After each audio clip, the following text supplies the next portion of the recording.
ఇప్పుడు ఎక్కడ చూసినా భారతదేశంలో సెమీకండక్టర్ల తయారీ గురించే పెద్ద చర్చ జరుగుతోంది. మరి ఈ విప్లవానికి అసలైన హీరోలు ఎవరు? వాళ్లే విఎల్ఎస్ఐ మరియు ఎంబెడెడ్ సిస్టమ్స్ ఇంజనీర్లు. సో ఈ రోజు మనం ఈ రంగంలో కెరీర్ ఎలా ఉంటుంది, అవకాశాలు ఎలా ఉన్నాయి అనే విషయాలు వివరంగా చూద్దాం. అసలు ఈ రంగం మన దేశానికి ఎంత ముఖ్యమో చెప్పడానికి ఈ ఒక్క నంబర్ చాలు. ప్రస్తుతం మన దేశ జీడీపీలో సెమీకండక్టర్ పరిశ్రమ వాటా సుమారు 3% ఉంది. కానీ రాబోయే రోజుల్లో ఇది 3 రెట్లు పెరిగి మన జీడీపీలో ఏకంగా 9% దాకా చేరొచ్చని అంచనా వేస్తున్నారు.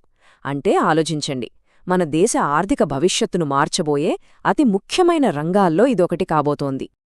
సరే, ఈ విఎల్ఎస్ఐ, ఎంబెడెడ్ సిస్టమ్స్ పేర్లు వినడానికి కొంచెం టెక్నికల్గా ఉన్నా వీటిని అర్థం చేసుకోవడం చాలా సింపుల్.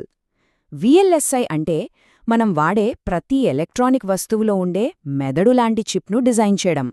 మరి ఎంబెడెడ్ సిస్టమ్స్ ఏం చేస్తుందంటే ఆ మెదడుకు ప్రాణం పోసి దాన్ని ఒక కార్లోనో వాషింగ్ మెషిన్లోనో పెట్టి ఒక నిర్దిష్టమైన పని చేసేలా చేస్తుంది.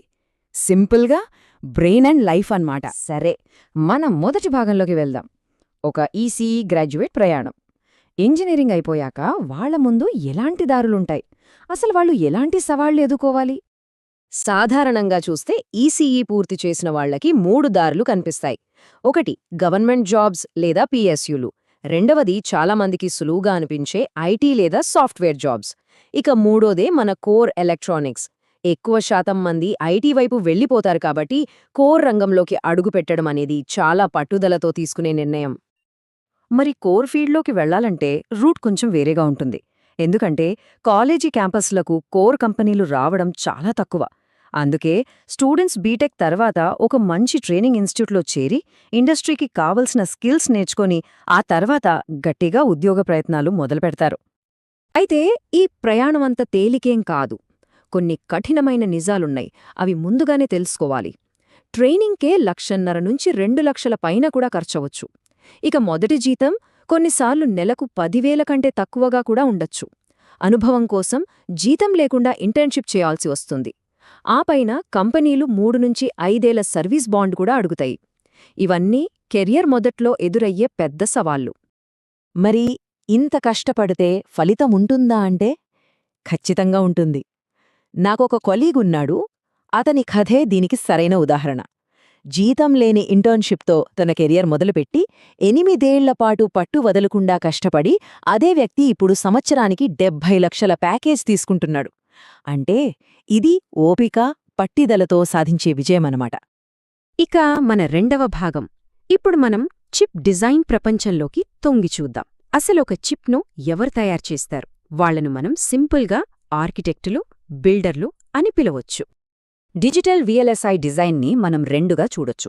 మొదటిది ఫ్రంట్ ఎండ్. వీళ్లే ఆర్కిటెక్టులు. అంటే ఒక ఇల్లు కట్టే ముందు ప్లాన్ గీస్తారు కదా, అచ్చం అలాగే చిప్ ఏం చెయ్యాలి, ఎలా పని చెయ్యాలి అనే బ్లూ ప్రింట్ను వీళ్లు రెడీ చేస్తారు. రెండవది బ్యాక్ ఎండ్. వీళ్లే బిల్డర్లు. ఆర్కిటెక్టులు గీసిన ప్లాన్ను తీసుకుని దాన్ని నిజంగా సిలికాన్పై నిర్మించేది వీళ్లే. సో ఈ ఫ్రంట్ ఎండ్ టీంలో మళ్ళీ 3 ముఖ్యమైన రోల్స్ ఉంటాయి. ఆర్టీఎల్ డిజైనర్లు. వీళ్ళు వెరిలాగ్ లాంటి భాషల్లో కోడ్ రాసి చిప్ ఏం చేయాలో డిసైడ్ చేస్తారు. తర్వాత వెరిఫికేషన్ ఇంజనీర్లు. వీళ్ళు ఆ కోడ్లో ఏమైనా తప్పులున్నాయేమో అని వెతుకుతారు. ఇక మూడోది డిఎఫ్టీ ఇంజనీర్లు. వీళ్ళు చిప్పు తయారయ్యాక టెస్ట్ చేయడానికి వీలుగా కొన్ని స్పెషల్ సర్క్యూట్లను డిజైన్లో పెడతారు. ఇక్కడ చూడండి, వెరిఫికేషన్ ఇంజనీర్లని డిటెక్టివ్లతో పోల్చారు. ఇది అక్షరాల నిజం. ఎందుకంటే ఒక చిప్ తయారీకి కోట్లాది రూపాయలు ఖర్చవుతోంది. ఆ ఖర్చు పెట్టకముందే డిజైన్లో దాగి ఉన్న చిన్న చిన్న బగ్స్ని కూడా వీళ్ళు వేటాడి పట్టుకోవాలి. అందుకే ఈ రోల్కి మార్కెట్లో చాలా డిమాండ్ ఉంటుంది. సరే, ఆర్కిటెక్టుల పని అయిపోయింది. ఇప్పుడు బిల్డర్ల వంతు. అదే బ్యాక్ ఎండ్ టీం. వీళ్ల పని చాలా సంక్లిష్టంగా ఉంటుంది.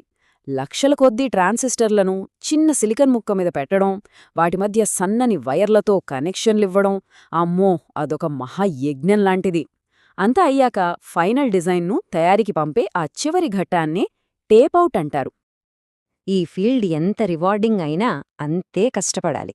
ముఖ్యంగా టేప్అవుట్ టైంలో అంటే ప్రాజెక్ట్ ఫైనల్ స్టేజ్లో ఉన్నప్పుడు ప్రెషర్ మామూలుగా ఉండదు. బ్యాకెండ్ వాళ్లకైతే ఇది మరీ ఎక్కువగా ఉంటుంది. ఒక్కొక్కసారి రోజుకు 15 గంటలు కూడా పనిచేయాల్సి రావచ్చు. ఓకే, ఇప్పటిదాకా మనం జర్నీ, రోల్స్ గురించి మాట్లాడుకున్నాం. మరి ఈ ఫీల్డులోకి రావాలంటే ఏం నేర్చుకోవాలి, ఎలాంటి స్కిల్స్ అవసరం? ఇప్పుడు ఆ రోడ్ మ్యాప్ చూద్దాం. VLSIలో ఎక్స్పర్ట్ అవ్వాలంటే ఈ 7 విషయాలు చాలా కీలకం. వీటిని మనం 7 స్తంభాలు అనొచ్చు. డిజిటల్ ఎలక్ట్రానిక్స్ లాంటి బేసిక్స్ దగ్గర్నుంచి HDL కోడింగ్, STA లాంటి అడ్వాన్స్ టాపిక్స్ వరకు అన్నీ ఉన్నాయి. కానీ వీటన్నింటికంటే ముఖ్యమైంది 7ది, ప్రాబ్లమ్ సాల్వింగ్ స్కిల్. అదే అసలైన పునాది. ఇక్కడ చాలా ముఖ్యమైన విషయం ఒకటి గుర్తుపెట్టుకోవాలి. కంపెనీలు మన దగ్గర్నుంచి ఏం చూస్తాయంటే పుస్తకాల్లో చదివిన థియరీ కాదు, చేత్తో చేసిన ప్రాజెక్టులు. ప్రాక్టికల్ నాలెడ్జ్కున్న విలువే వేరు. అందుకే నేర్చుకున్న దాన్ని చిన్న చిన్న ప్రాజెక్టుల రూపంలో చేసి చూపించడం చాలా ముఖ్యం. ఇక చివరి భాగం, భవిష్యత్తు ఎలా ఉండబోతోంది? AI, సెల్ఫ్ డ్రైవింగ్ కార్లు, ఇవన్నీ ఈ ఇండస్ట్రీని ఎలా మార్చబోతున్నాయి? అవకాశాలు ఎక్కడ దొరుకుతాయి? ఇప్పుడు అందర్నీ వేధిస్తున్న ఒక ప్రశ్న, ఆర్టిఫిషియల్ ఇంటెలిజెన్స్ వచ్చేస్తే మా ఉద్యోగాలు పోతాయా? ముఖ్యంగా VLSI ఇంజనీర్ల పరిస్థితేంటి? ఈ ఆందోళన చాలామందిలో ఉంది. నిజానికి భయపడాల్సిన పనిలేదు. AI మన ఉద్యోగాల్ని తీసేయదు. బదులుగా మనకొక పవర్ఫుల్ అసిస్టెంట్గా మారుతుంది. రొటీన్గా చేసే పనులు, బేసిక్ కోడ్ రాయడం లాంటివి AI చూసుకుంటుంది. అప్పుడు ఇంజనీర్లు కొత్త ఆవిష్కరణలు చెయ్యడం, పెద్ద పెద్ద సమస్యలను పరిష్కరించడం లాంటి వాటిపై ఎక్కువ ఫోకస్ పెట్టొచ్చు. సో ఫ్యూచర్లో కోర్ ఇంజనీర్లకు ఎక్కడ డిమాండ్ ఎక్కువగా ఉంటుంది? ఎలక్ట్రిక్స్, సెల్ఫ్ డ్రైవింగ్ కార్లు, AI chips, 5G/6G communications, data సెంటర్లు, ఇలా ప్రతిచోటా వీరి అవసరం ఉంటుంది. ముఖ్యంగా ఈ RISC-V అనే ఓపెన్ సోర్స్ హార్డ్వేర్ ఇప్పుడు చాలా పెద్ద సంచలనం సృష్టిస్తోంది. ఇవన్నీ రాబోయే 10 ఏళ్లలో మనకు కనిపించే పెద్ద పెద్ద అవకాశాలు. మొత్తం ఈ విశ్లేషణను ఒక ఆసక్తికరమైన ప్రశ్నతో ముగిద్దాం. రోజురోజుకి చిప్స్ మరింత కాంప్లెక్స్ అవుతున్నాయి కదా? మరి భవిష్యత్తులో నిజమైన ఇన్నోవేషన్ చెయ్యాలంటే ఒక ఇంజనీర్ కేవలం ఫ్రంట్ ఎండ్ లేదా బ్యాక్ ఎండ్లో కాకుండా ఒక ఐడియా పుట్టిన దగ్గరనుంచి అది సిలికాన్గా మారే వరకు ఈ మొత్తం ప్రయాణం మీద పట్టు సాధించాలా? ఏమంటారు? ఈ ప్రశ్నకు దొరికే సమాధానమే మన సెమీకండక్టర్ ఇండస్ట్రీ భవిష్యత్తును డిసైడ్ చేస్తుంది.